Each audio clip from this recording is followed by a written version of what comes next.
나는 전능하신 아버지 하느님, 천지의 창조주를 믿습니다. 나는 그의 유일하신 아들, 우리 주 예수 그리스도를 믿습니다. 그는 성령으로 잉태되어 동정녀 마리아에게서 나시고 본디오 빌라도에게 고난을 받아 십자가에 못 박혀 죽으시고 장사된 지 사흘 만에 죽은 자 가운데서 다시 살아나셨으며 하늘에 오르시어 전능하신 아버지 하느님 우편에 앉아 계시다가 거기로부터 살아있는 자와 죽은 자를 심판하러 오십니다. 나는 성경을 믿으며 거룩한 공교회와 성도의 교제와 죄를 용서받는 것과 몸의 부활과 영생을 믿습니다. 아멘.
하늘에 계신 우리 아버지, 아버지의 이름을 거룩하게 하시며 아버지의 나라가 지금 여기에 오게 하시며 아버지의 뜻이 하늘에서와 같이 이 땅에서도 이루어지게 하여 주십시오.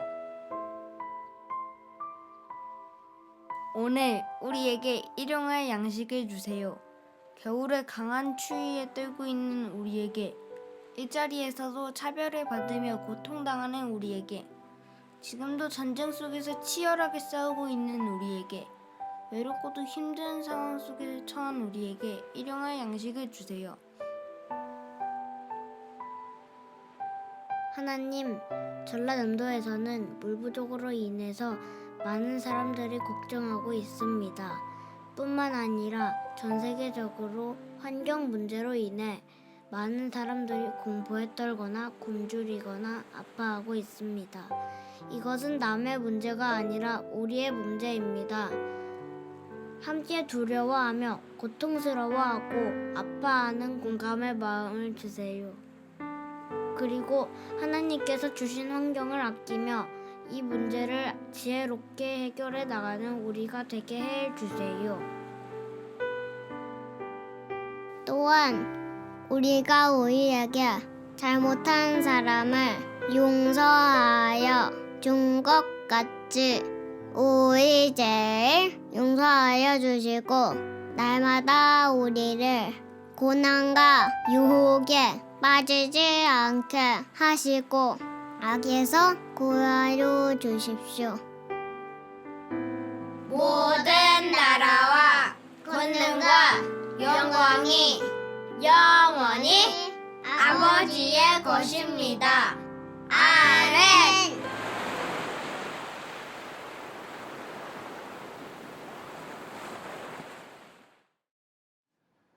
오늘 하나님께서 우리에게 주시는 말씀은 신약 성경 누가복음 23장 33절부터 43절까지의 말씀입니다.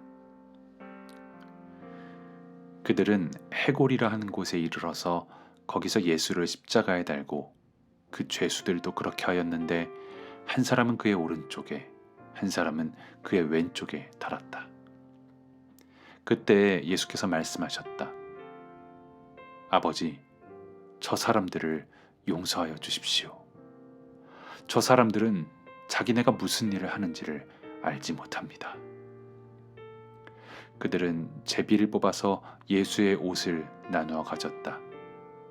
백성은 서서 바라보고 있었고 지도자들은 비웃으며 말하였다.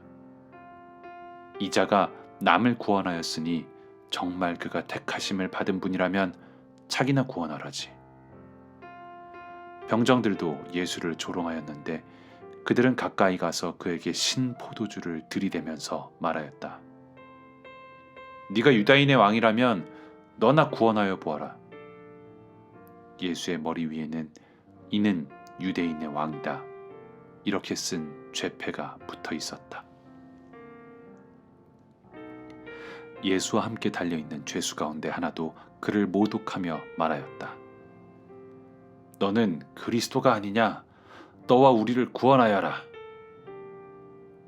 그러나 다른 하나는 그를 꾸짖으며 말하였다. 똑같은 처형을 받고 있는 주제에 너는 하나님이 두렵지도 않으냐? 우리가 저지른 일 때문에 그의 마땅한 벌을 받고 있으니 당연하지만 이분은 아무것도 잘못한 일이 없다. 그리고 나서 그는 예수께 말하였다. 예수님, 주님이 주님의 나라에 들어가실 때에 나를 기억해 주십시오. 예수께서 그에게 말씀하셨다. 내가 진정으로 내게 말한다. 너는 오늘 나와 함께 낙원에 있을 것이다. 아멘. 예수님을 비웃는 지도자들, 예수님을 조롱하는 병사들, 예수님을 모독하는 그 한 죄수. 이 사람들이 과연 예수님에게만 이토록 건방졌을까요? 확신하건대 지도자들은 예수님뿐만 아니라 백성들 모두에게도 그렇게 비웃으며 대했을 것입니다. 병사들은 예수님뿐만 아니라 자기보다 못하다고 생각하는 자들, 자기보다 낮은 자들 모두를 그렇게 조롱하면서 대했을 것이며, 예수님 옆에서 모욕하던 죄수 역시 타인을 모독하면서 살아왔을 것입니다.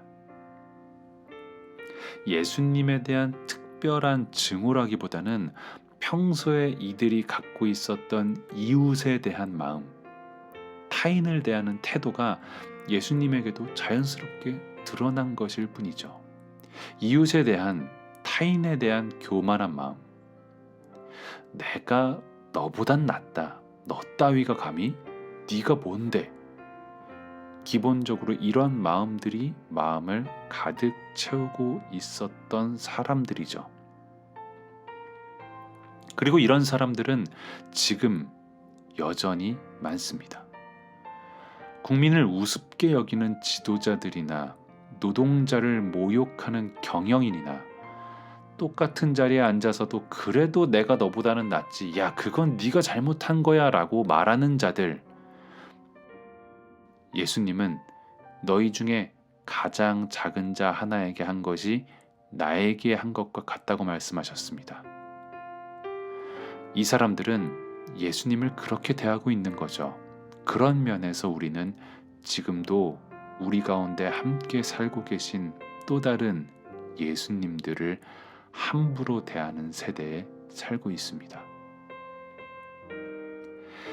사람들이 이토록 교만한 이유, 그것은 구원에 대한 착각 혹은 오해에서 비롯됩니다. 돈이 우리를 구원할 것처럼 특정한 정치인이나 어떤 부자 혹은 어떤 연예인과 같은 영웅 같은 사람이 나타나서 우리의 구원자, 이 시대의 구원자가 될 것처럼 생각하기 때문이죠. 하지만 아무리 많은 돈도 어떤 특별한 사람도 우리를 구원할 수 없습니다. 많은 돈은 부패를 낳을 뿐, 아무리 위대한 사람이라 할지라도 연약한 인간에 불과할 뿐입니다. 오늘 말씀에서 구원자는 지도자들이나 병사들이나 심지어 옆에 있는 이웃도 아니었습니다. 지도자들이나 병사들이나 이웃은 그저 무지한 사람들일 뿐입니다. 예수님의 말씀처럼 자기네가 무슨 일을 하는지도 모르는, 그래서 하나님의 용서가 필요한 자들이죠. 그저 똑같은 인간, 연약하고 죄를 갖고 있는 사람입니다. 그렇다면 진짜 구원, 진정한 구원이란 무엇일까요? 죽지 않는 것, 남들보다 뒤처지지 않는 것, 이 땅에서 살아남는 것, 남들보다 높은 자리에 오르는 것, 더 많은 것을 소유하는 것, 결국 이 땅에서 오래 그리고 더 편하게 살기 위해서 더 많이 갖고 더 높이 오르는 것, 그게 구원일까요? 만약 이렇게 생각한다면 예수님을, 그리고 우리 중에 가장 작은 자 한 사람을 함부로 대하는 사람이 될 수밖에 없습니다. 왜냐하면 그는 나에게 그저 구원을 향한 디딤돌밖에 되지 않을 거니까요. 내가 한 단계 더 높이 오르기 위해 밟고 올라서야 할 존재, 내가 더 많이 갖기 위해서 빼앗아야 하는 존재, 나의 편의를 위해 눌러버려야 할 존재에 불과하니까요. 그래서 구원에 대한 이런 생각을 가지고 있는 사람들은 작은 자를 함부로 대하게 됩니다. 반대로 생각해보면 지금 내가 내 주위의 작은 자 한 사람을 어떻게 대하고 있는지, 나의 그 태도를 보면 구원에 대한 내 생각을 알 수 있습니다. 외로워하며 슬퍼하는 사람에게 무관심하거나, 억울해서 울부짖는 사람을 무시하거나, 고통 속에 몸부림치는 사람을 이용해 먹는 자들은 딱 오늘 말씀 속 지도자와 병사와 예수님을 모욕하는 죄인과 같은 인간들입니다. 자신의 헛된 욕망이 마치 구원인 줄 착각하고서는 진짜 구원자를 함부로 대하는 멍청한 자들이죠. 진짜 구원자이신 예수님은 이들과는 전혀 달랐습니다.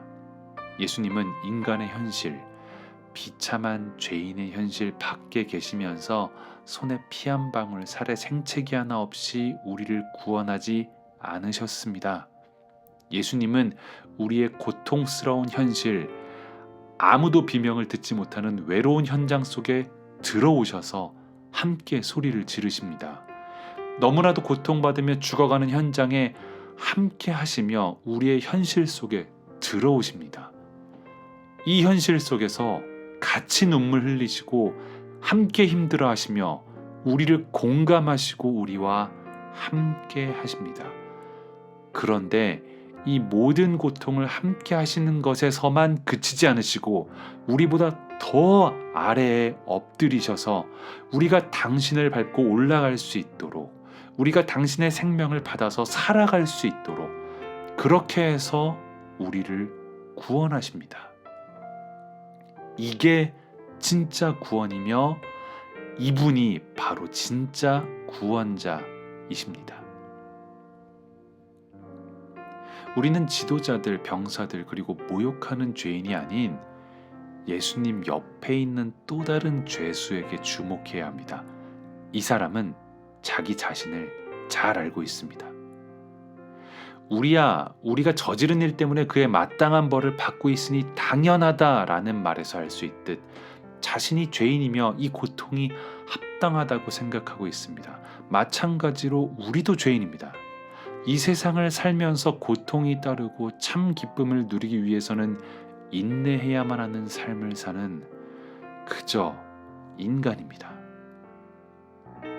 그래서 이 죄인의 말은 옆에 있는 죄수, 예수님을 모욕하는 그 사람에게 뿐만 아니라 지도자들과 병정들에게까지 해당하는 말입니다. 당신들은 어째서 이분을 비웃습니까? 어째서 감히 예수님께 조롱을 합니까? 저야 죄에 합당한 욕을 먹을 수 있지만 당신들도 이분 앞에서는 저와 동일한 죄인이지 않습니까? 예수님은 아무런 죄가 없는 분이십니다. 그리고 덧붙이는 한마디가 진짜 예수님을 구원자로 고백하는 것이죠. 예수님, 주님이 주님의 나라에 들어가실 때 나를 기억해 주십시오. 이것이야말로 사람에게 가장 필요한 고백, 바로 구원에 대한 갈망입니다. 이 죄수는 어떻게 예수님을 알아봤는지 모르겠습니다. 어떻게 이런 믿음을 갖게 되었으며 죽음의 끝자락에서 인간에 대한 통찰과 예수님에 대한 확고한 믿음을 갖게 되었는지 그 방법이 참 궁금합니다. 그런데 오늘 말씀만으로는 도저히 알 수가 없습니다. 평소에 그가 겸손한 사람이었는지, 이전에 그가 예수님에 대한 소문을 들었을 때 하나님께서 그의 마음에 작은 믿음의 씨앗을 심어주셨는지, 어떤 과정이나 이유를 알 방법이 없습니다. 그런데 이유야 어찌되었든 저도 이 고백을 꼭 하고 싶습니다. 그리고 이 영상을 보시는 여러분도 이 죄인과 동일한 통찰과 고백이 생기길 간절히 바랍니다. 주님, 주님의 나라에 들어가실 때 저를 기억해 주십시오. 주님, 저를 구원해 주십시오. 사랑하는 나그네 여러분, 구원이란 무엇입니까? 그것은 오래 편하게 사는 게 아닙니다. 구원은 사랑입니다. 아픔과 고통과 외로움의 현장에 함께하는 것, 또한 함께하는 것에 그치지 않고 그보다 더 낮아져서 상대방을 높여주고 세워주고 희망을 갖게 하는 것이 바로 구원입니다. 사랑하는 나그네 여러분, 진정한 구원자는 누구이십니까?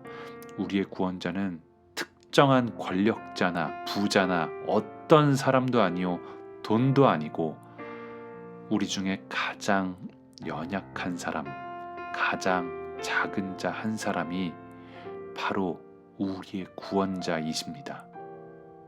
예수님이 그렇게 말씀하셨습니다.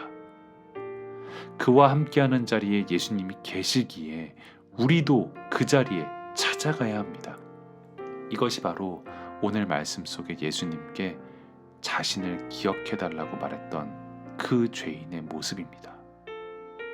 진정한 그리스도인은 외롭고 힘든 사람들을 판단하고 정죄하지 않고 그들과 함께하며 대신해서 목소리를 내는 사람들입니다. 그리고 우리가 그 자리에 함께할 때 비로소 거기에 계신 예수님을 만나서 예수님의 말씀을 들을 수 있습니다. 너는 오늘 나와 함께 낙원에 있을 것이다. 예수님의 이 구원의 메시지는 오직 예수님이 계신 자리, 외롭고 고통받는 그 자리에서 들을 수 있다는 것을 기억하시기 바랍니다. 하나님 아버지 감사합니다. 연약하고 부족한 우리가 하나님께 예배를 드릴 수 있음에, 또한 예배 가운데 하나님의 은혜를 누리게 해주심에 감사드립니다. 하나님, 헛된 욕망이 우리의 구원이 아니라는 걸 알게 하시고, 진정한 구원이 무엇인지, 누가 우리의 진짜 구원자인지 깨닫게 해주십시오. 이 세상의 그 누구도 그 무엇도 우리를 구원할 수 없습니다. 예수님만이 우리의 구원자가 되십니다. 그리고 예수님은 대제사장들과 함께 어울리시거나 높은 성전에서 잔치를 벌이는 분이 아니셨음을 기억합니다. 예수님을 만나기 위해서는 병자들과 가난한 자들, 쓰라린 고통과 지독한 외로움, 비통한 슬픔 가운데 빠진 자들에게 찾아가야 함을 기억하게 하십시오. 이 시대의 가장 작은 자들과 함께하며 그 자리에서 함께 목소리를 내고 그렇게 예수님을 섬기는 그리스도인이 되게 하여 주십시오. 그리고 그 자리에서 네가 오늘 나와 함께 낙원에 있을 것이다 라는 주님의 메시지를 듣게 하여 주십시오. 감사합니다. 이제는 우리의 구원자 되시는 예수 그리스도의 은혜와 아버지 되시는 하나님의 사랑과 도움이 되시는 성령님의 함께하심이 예수님만이 진정한 구원자이심을 깨닫고 예수님의 걸음을 따라가며 목소리를 함께하기로 결단하는 모든 나그네들과 아직도 계속되고 있는 전쟁의 절망 속에서도 정의와 평화를 기다리는 믿음으로 끝까지 기도하며 기다리는 우크라이나의 사람들에게, 또한 이태원 참사로 인해 가슴 아파하며 외로워하고 슬퍼하고 있는 모든 사람들에게 지금부터 영원히 함께 하시기를 간절히 축복합니다. 아멘.